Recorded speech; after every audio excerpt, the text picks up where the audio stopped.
Halo semuanya, kenalin aku adalah salah satu mahasiswi yang sedang berkuliah di Telkom University program studi ilmu komunikasi.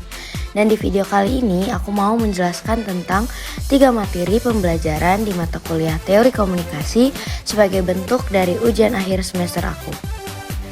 3 materi yang akan aku jelaskan kali ini adalah yang pertama ada Mass Society Theory, yang kedua ada Use and Gratification Theory, dan yang ketiga ada Standpoint Theory.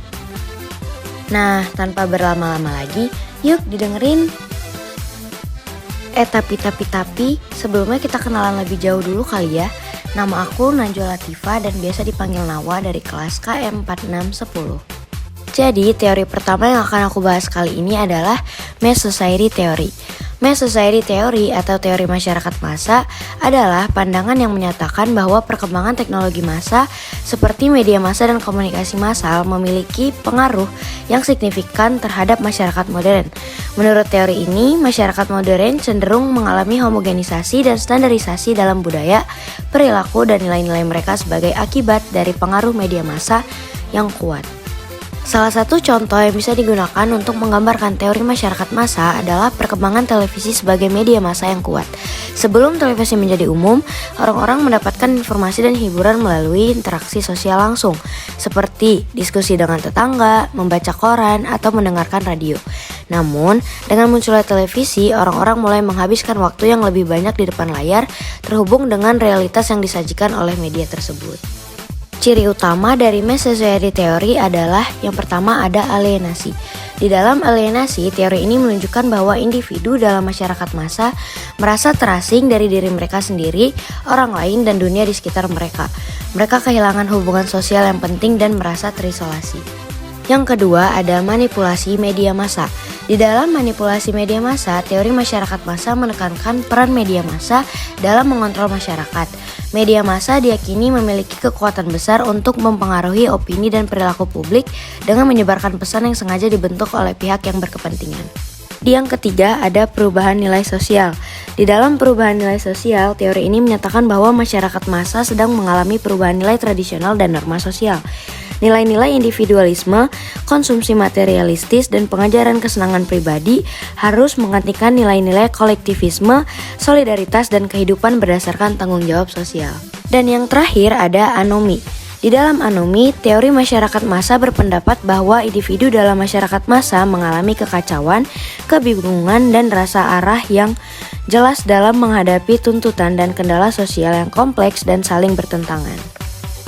Di materi yang kedua ada Use and Gratification Theory.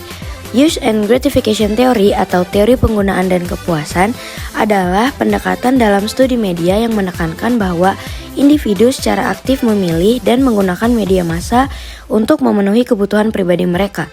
Teori ini berfokus pada peran aktif individu dalam mengonsumsi media dan bagaimana mereka mencari kepuasan dari penggunaan media tersebut. Menurut teori ini, orang-orang menggunakan media massa karena mereka memiliki motif atau kebutuhan tertentu yang ingin dipenuhi. Ada 4 kategori utama kebutuhan yang sering dikaitkan dengan teori penggunaan dan kepuasan. Di antaranya adalah yang pertama ada kebutuhan informasi, yaitu individu menggunakan media untuk mendapatkan informasi yang relevan, berguna, dan faktual. Ini mungkin termasuk kebutuhan akan berita, informasi pendidikan, informasi produk, dan topik lain yang meningkatkan pengetahuan dan pemahaman mereka tentang dunia. Yang kedua ada kebutuhan hiburan, yaitu media massa sering digunakan sebagai sumber hiburan dan relaksasi. Individu menggunakan media untuk mengisi waktu luangnya, menghilangkan stres, atau menikmati hiburan yang menyenangkan. Ini bisa termasuk menonton film, mendengarkan musik, membaca buku, atau bermain game. Yang ketiga ada kebutuhan akan identitas pribadi, yaitu media massa dapat digunakan untuk membangun dan mengekspresikan identitas pribadi. Individu melihat ke media untuk representasi yang mencerminkan nilai, minat, dan aspirasi mereka. Mereka mungkin menggunakan media untuk mengidentifikasi dengan kelompok atau komunitas tertentu, untuk mengekspresikan preferensi dan gaya hidup mereka, atau untuk mengembangkan citra diri. Dan yang terakhir atau yang keempat ada kebutuhan interaksi sosial, yaitu individu menggunakan media untuk memenuhi kebutuhan mereka akan interaksi sosial. Ini termasuk berkomunikasi dengan orang lain melalui media sosial, berpartisipasi dalam percakapan online, mencari dukungan dan pertemanan, atau membangun hubungan dengan orang lain melalui media.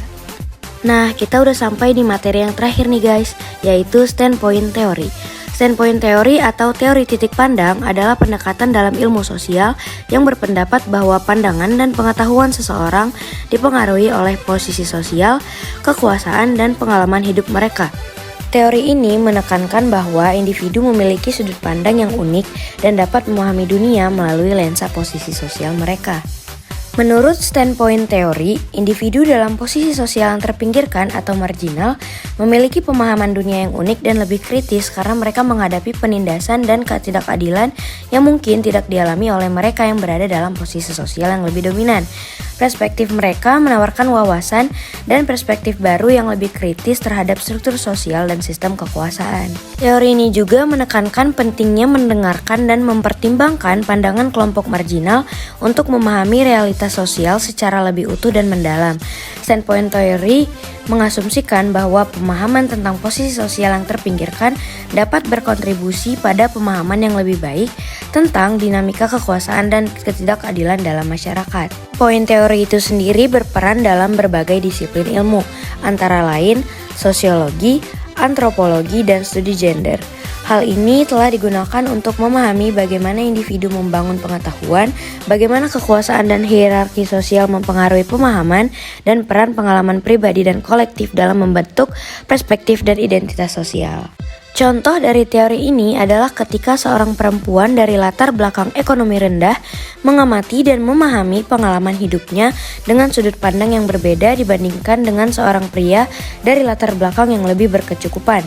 Perempuan tersebut mungkin lebih peka terhadap ketidaksetaraan gender, kesulitan ekonomi, atau tantangan sosial yang dihadapi oleh perempuan dari latar belakang serupa. Perspektifnya akan dipengaruhi oleh pengalaman hidupnya sebagai perempuan dari latar belakang ekonomi rendah. Nah, segitu dulu untuk pembahasan kali ini. Terima kasih banyak sudah menonton. Aku Nawa pamit undur diri dulu. Dadah.